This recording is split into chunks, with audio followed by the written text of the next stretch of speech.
Uh, Good afternoon, everybody. Welcome to the press briefing with Ambassador Dmitry Polyanskiy on Russia's security concept for the Gulf area. The ambassador will make some brief remarks and then we'll open the floor for your questions. Ambassador, you have the floor. Yes, good afternoon, everybody. Thanks for your patience. I planned to start a little bit earlier, but it was kind of circumstances that I couldn't foresee.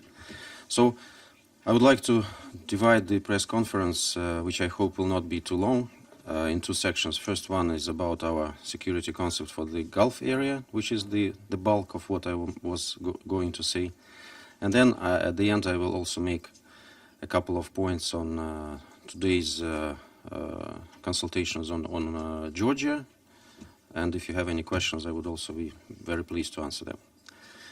So we decided to make this special presentation of our security concept for the Gulf area because we think it's really important for ensuring security in a strategic important area of the world. You know how difficult the situation is now. So this concept was distributed as an official document of Security Council, and now my colleagues also shared the print version with you. If you need to have it on your email, don't hesitate to tell us. We'll send you the electronic version. I will not, of course, read the whole of the concept, though it's quite concise. I just highlight main points of it. So we really believe that the idea of establishing a security system in the Gulf area might be essential for consolidating political and diplomatic efforts in the region. We formulated in this concept several principles how to ensure security in Gulf area.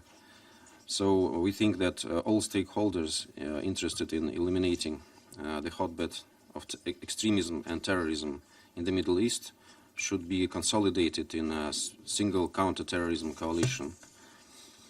There is a need for mobilizing public opinion across Islamic world and other countries.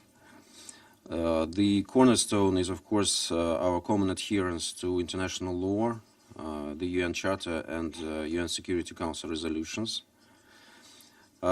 We insist that security system in Gulf area should be universal and comprehensive. It should be based on respect for the interests of all regional and other parties involved.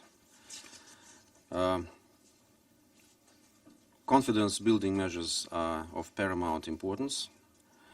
As for practical work for the launch of security system, we see it through bilateral and multilateral consultations among stakeholders, including regional and extra-regional states, UN Security Council, the League of Arab States, the Organization of Islamic Conference and Cooperation Council for the Arab States of the Gulf.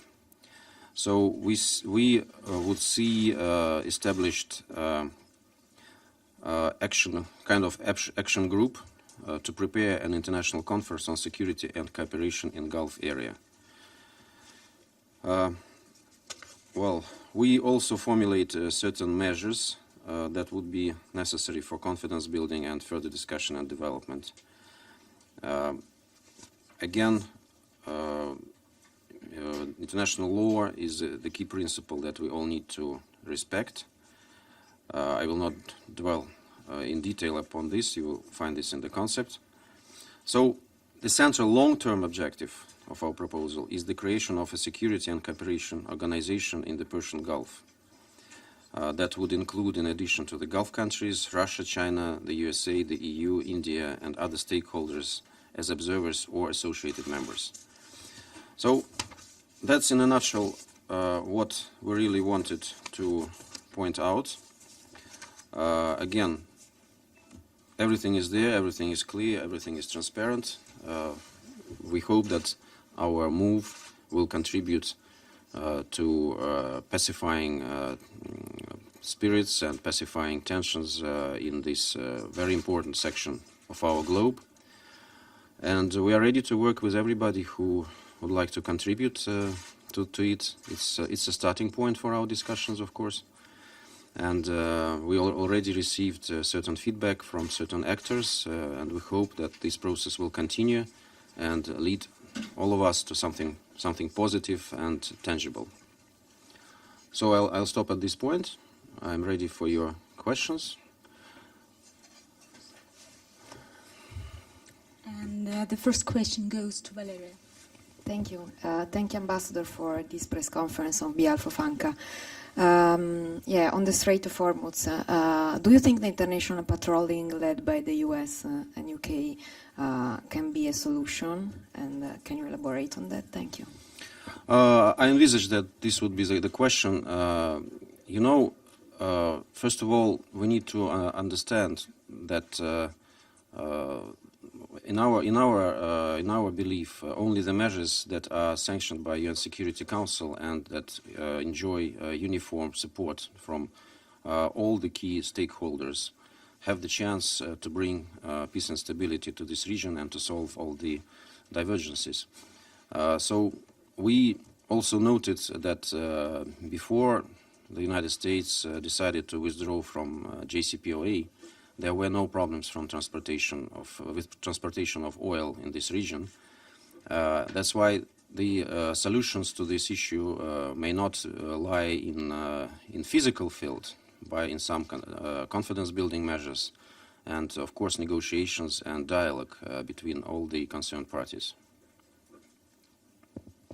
Pamela, please. Thank you very much. Thank you, Ambassador, for the briefing. It's Pamela Falk from CBS News. The GCC has been the principal security body in the area since their 80s. On your single counterterrorism coalition, do you think there is room for another security body in the region? And will Russia try to expand its military bases in the Middle East to try to support this initiative? Thank you. I don't have any information that would lead me to believe that your last part of your question is justified. As for security guarantees and security organization, I think we should judge efficiency of any security measures by decrease of tensions and solution of issues that are outstanding. And is Saudi Arabia, the kingdom, one of the countries you contacted on this initiative? Do you think they're supportive? We contacted everything, and this is an inclusive strategy, not exclusive. So we don't exclude any actors that would be interested in making a contribution there. Were they supportive? Well, it's only the initial stage. Very much will depend on you, how you present our strategy as well. Thank you. Thank you, please. Thank you, Ambassador. Ambassador, in this paper it says we are ready to work closely with all stakeholders, both in official settings and socio-political and expert circles. What about military? Is Russia, on principle, ready to participate militarily if this proposal went forward? And my second question about the proposal is, other than Iran, is there any other country willing to accept any discussion about your proposal? And I have another question about Syria. As you know, Turkey. May I answer this one, because I will forget. Okay, all right. Sorry, I'm a bit old man now, so my memory often fails me. As for, well, again, this is initial stage. So we started discussion. The attitude of all the potential stakeholders so far is quite positive, but of course they wait for detail, and we also would expect some more practical feedback from them. As for military and not military, you know, I'm a diplomat. I'm not a military man, and I think that when we diplomats do our job well, then there is no room for the military to intervene. And we are really keen to make our job well, to fulfill our job well. And Ambassador, about the recent agreement between Turkey and U.S. To create what they call safe or peaceful zone. What is the Russia's position with regard to this agreement? And has Turkey been coordinating with you with regard to the details of this agreement and the implementation in future? Turkey is our key partner, good friendly neighbor, So of course we have dialogue on many issues, but it doesn't mean that we have absolutely universal approaches on some issues. For us, the key principle for any solutions about Syria and within Syria proceed from the respect of sovereignty and territorial integrity of Syria. So we need to look into further details how all these things will be implemented. But I really highlighted to you the key principle for us, how we will judge any initiatives or developments. Okay.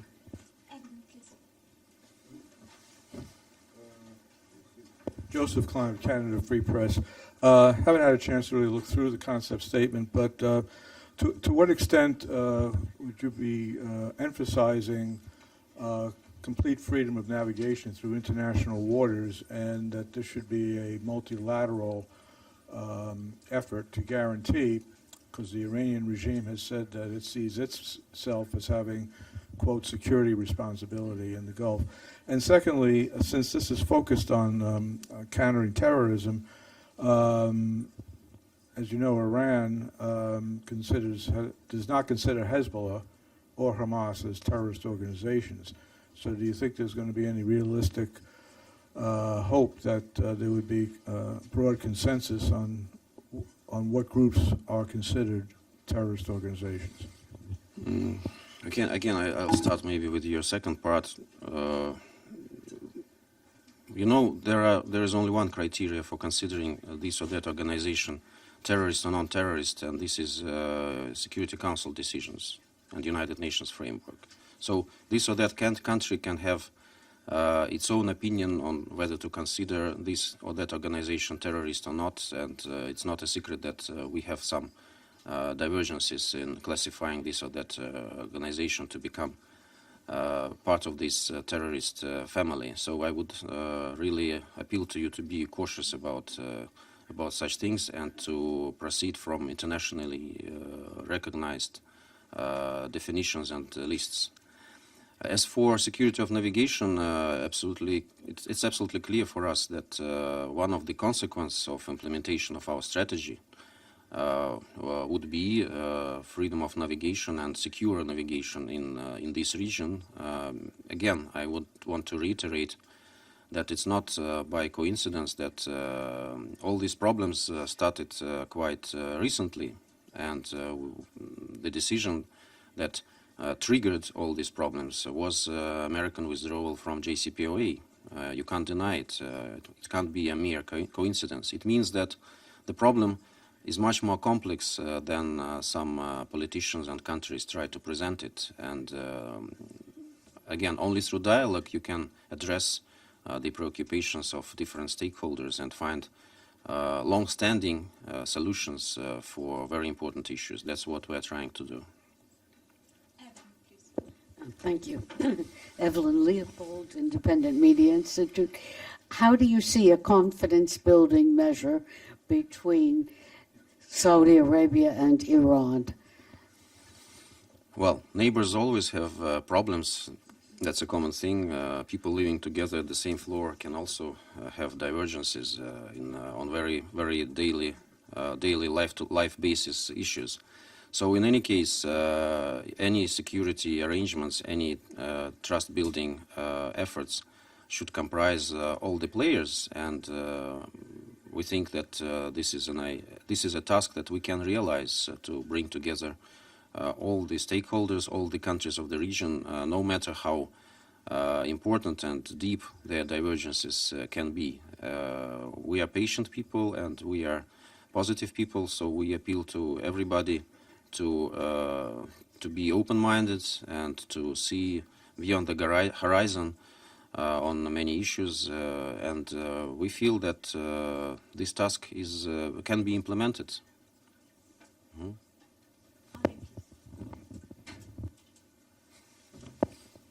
Thank you, Ambassador Polyanskiy. While you were trying to promote this concept on the security arrangements for the Gulf, your colleagues just called on Russia to abide by its obligations according to the 6-point agreement of the of August 12, 2008, including establishing an international security mechanism in that part of the world. Is Russia doing anything there? You refer to Georgia now? Yeah, Because I thought that... I'm just saying, while you're trying to promote new security system or arrangements in the Gulf region, obviously your colleagues from the Western countries are so far away from what you're talking about. They are talking about your own region. Well, maybe they are far away, but they will inevitably come to this point to understand that the dialogue and promotion of common collective effort is the only solution. I can come back to your question when I will make a short reference to Georgia, but let's now continue with Persian Gulf. Okay? Thank you, Mr. Polyanskiy. Me? Yeah. Thank you very much, Mr. Polyanskiy, for this press conference. Given that the United States have declared in the Security Council that all the resolutions regarding the settlement of the Palestinian Arab-Israeli conflict are null and void, or they should be ignored totally, as was said by recently in our meeting. So how would you try to canvass or to push any consensus among the United Nations and use the United Nations as a point of reference with regard to any possible solution in the Middle East when there is a major state that negates all past resolutions and or even the Charter of the United Nations? I'm talking here about the United States in particular. Yeah. Why are you optimistic that this can go through? Well, first of all, I can tell you that the United States position, as far as I know, is much more nuanced than the one that you presented. But in any case, with all due respect, United States is only one member state of United Nations, and there are 192 other states.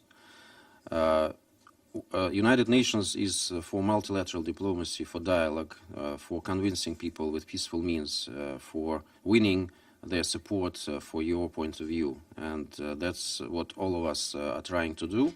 Of course, our security concept for Gulf area is very closely linked to the overall security in the Middle East, in the resolution of Palestinian-Israeli problem. We do not deny it. We think that these efforts can be proceeding in parallel. We know the positions of the United States. As I also mentioned, they are not very helpful in international efforts about Iran, for example, on bringing Iran on board. So, well, there are different times for many countries. Maybe at some point of time, United States will kind of open their eyes and see that the most part of the world is thinking otherwise, and to find a solution to certain issues, one should really stick to what was decided before and what was discussed on many occasions and confirmed by many politicians and many events. Well, just follow up on this. Yeah. On the issue of declaring or making the Middle East an area free of weapons of mass destruction, here you are separating the Gulf region from the Middle East as a whole, because this will necessitate the cooperation of Israel, for example, which is not party to the NPT or any other form of security. So how can this be compromised or reconciled, and that Israel remains outside the NPT, whereas you can make the Middle East nuclear-free zone or free of weapons of mass destruction? Nobody is saying this is an easy task. We're not trying to sell you a vacuum cleaner. You know, it's a strategy. I can only cite two passages from our strategy. So, taking into account the close interrelation of regional problems, the establishment of a security system in the Gulf area is considered as part of the solution aimed at ensuring security in the Middle East as a whole. So we do not kind of view them separately from one another. And among the measures that we propose in our strategy, there are a lot of measures that are related to arms control and NPT. So we propose signature of agreements on arms control, which could include, for example, establishment of demilitarized zones, prohibition of destabilizing accumulation of conventional weapons, including missile defense systems, balanced reduction of armed forces by all parties. So please bother to read these documents, and you will see reference to all these issues. At least we propose kind of a roadmap, kind of vector how to solve them. James. Hi, thank you, Ambassador. James Reinl. Yeah, okay. Hi, I'm here. Yeah. Just don't want to forget about Maria. She's raising the hand all the time, desperately. Okay, Maria goes next, definitely. That's for sure. Sure. Thanks so much for the briefing. 2 questions. The problem in the Gulf is that the US has put a massive cost on Iran through sanctions, and Iran is retaliating by putting a cost on shipping through the Straits. How does your plan tackle that very specific problem? And question 2, UN Chief Guterres has launched a board of inquiry into Russian-Syrian attacks on hospitals in northwestern Syria. Will you cooperate with that investigation?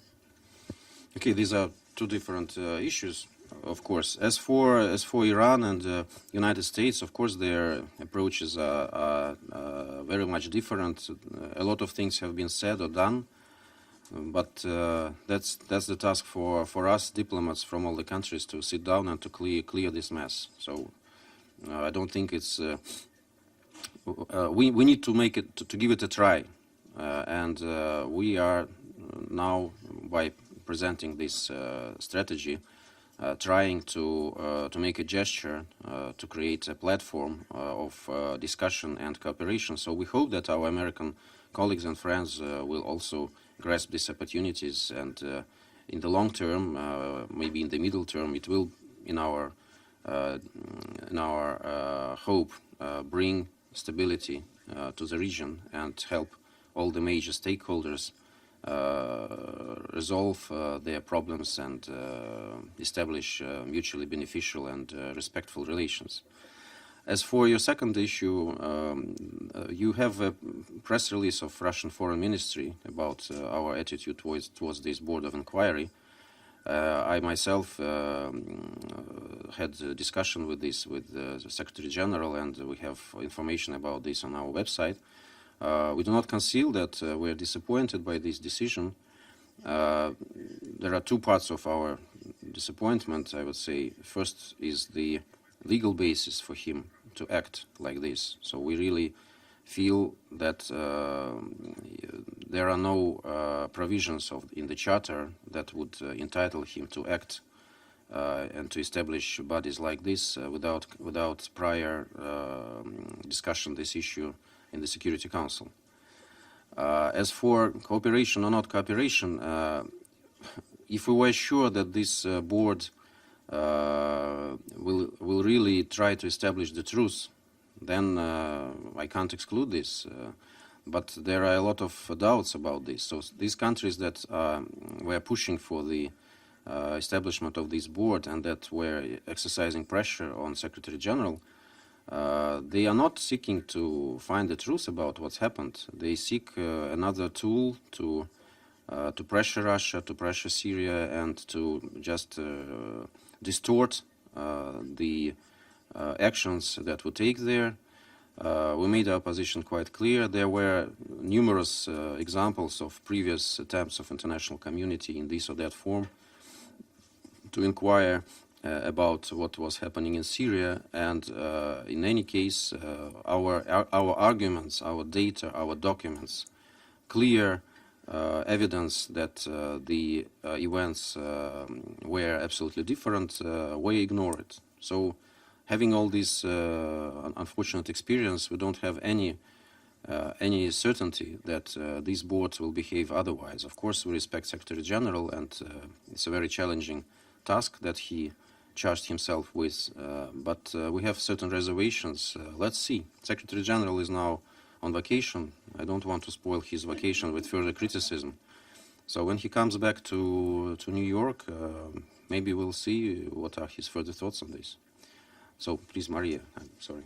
I will intervene. Thank you. No, I think Lyubov is absolutely right to give the floor first to my foreign colleagues. Thanks.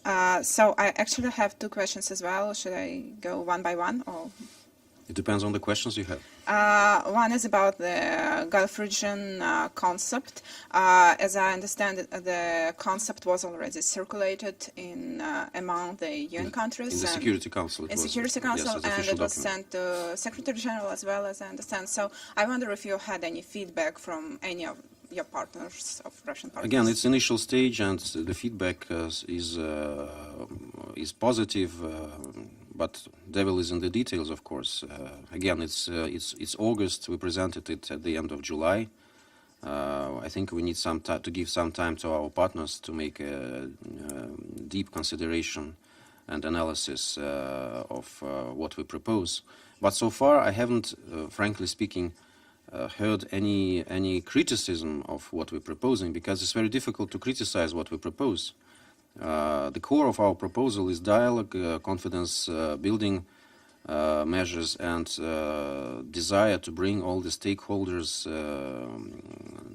to negotiate and to find solutions to their problems. That's what we diplomats are here for. That's the core task of the United Nations. So it's very difficult to criticize what we say. We would rather expect not criticism, but some proposals, some concretization from the stakeholders and from different actors, how to do it better, maybe how to foresee some additional steps. So we are open to any criticism and to any constructive behavior and analysis of our strategy.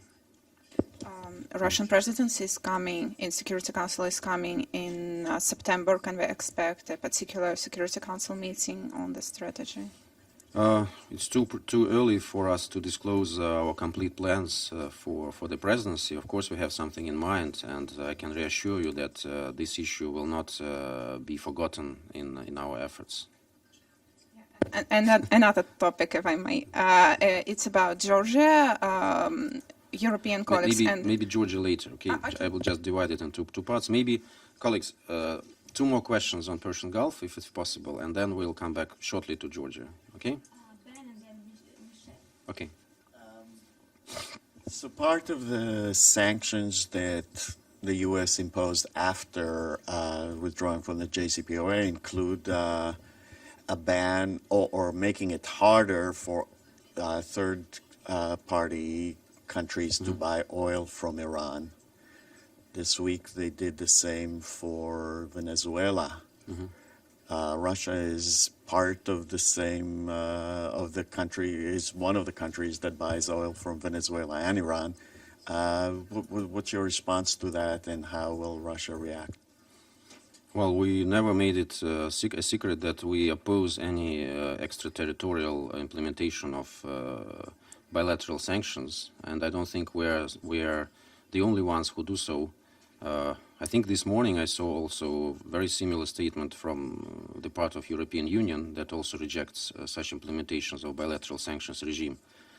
Well, we are an independent country. We have our own relations with Iran. Iran is an independent country, so why should we ask anybody to judge and to regulate our relations with this or that country? We are not trying to interfere when the United States develops or does not develop relations with this or that country. So we expect the same attitude towards from any member of international community. That would be in line with the UN Charter. So we do not expect something extraordinary in this situation. Also, Venezuela, same. Yeah, same approach. Thanks, Ambassador. Just a quick follow-up first to Maria's question. You said this concept has been circulated to the Security Council, but have you had any specific discussions with the Americans or the Brits on this? Why with the Americans and the Brits first and foremost? Well, because they're the ones who are creating their own sort of Gulf Maritime Security Coalition. So is that something that Russia would look to do to maybe work together with them? There are certain tells by which I can tell you that they are studying it very carefully. Okay, and then very thoroughly, yeah. Another question. You mentioned at the start about any measures needing to be sanctioned by the Security Council.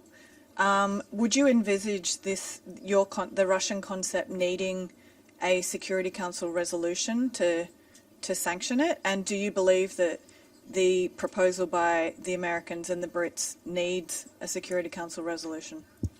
You mean the proposal on maritime security or what? Yeah. Well, it's difficult for me to judge about their proposal, frankly speaking, because I haven't seen anything concrete.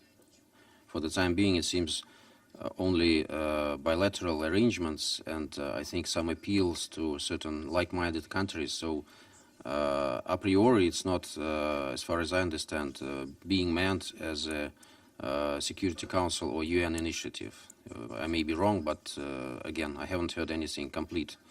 So it gives me no reason to be more on alert about it being discussed within the UN.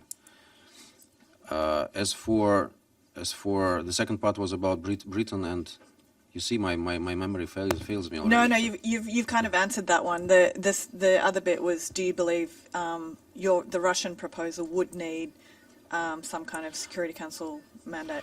We would love to see it, to see a blessing from Security Council resolution at some point, but this is kind of end of the road. For the time being, we're not speaking about formalities. We're not speaking about forums.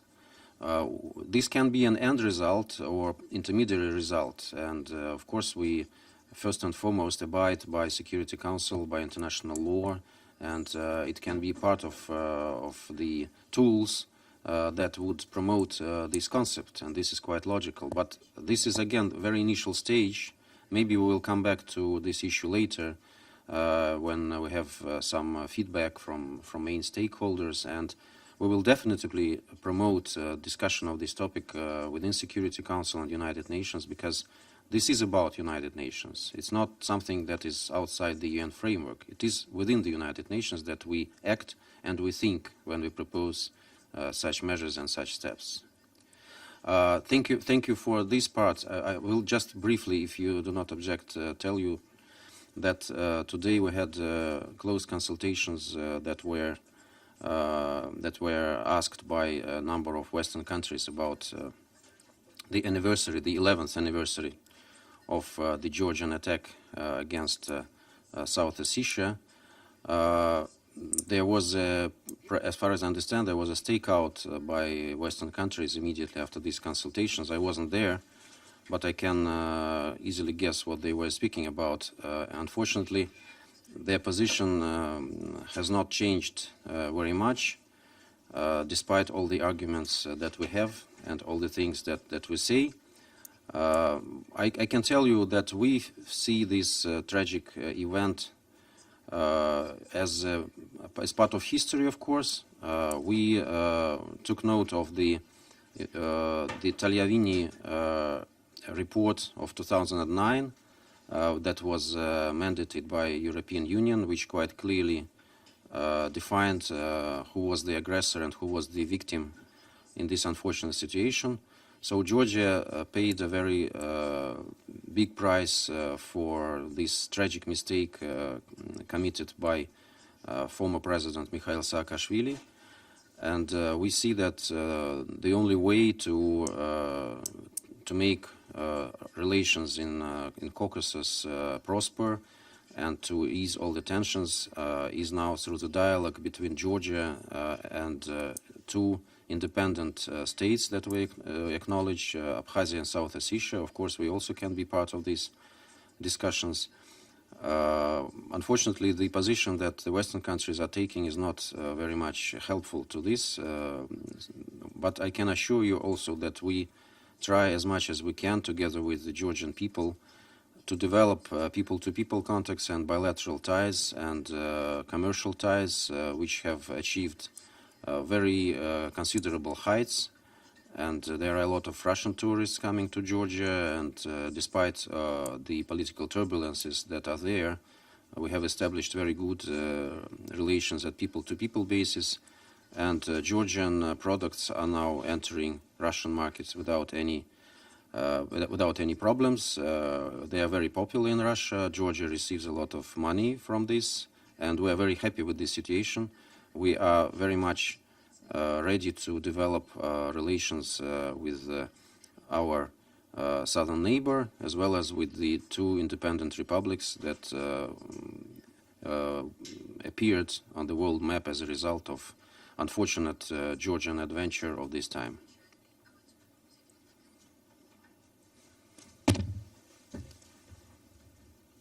Thank you, Alan Bulkati with Russian news agency RIA Novosti. The authorities of the South Ossetia claim that they're going to request the United Nations to recognize the conflict of 2008 as a genocide of Ossetian nation. Is the Russian side going to somehow discuss this issue, in the Security Council? Thank you. It's their right, of course. They are an independent country, but frankly speaking, I haven't heard of any practical steps in this direction. So, of course, we need to learn the details. And actually, you are the first person who tells me about such an initiative. So we'll look into it. If there are no more questions, then thank you, everybody, and have a nice day.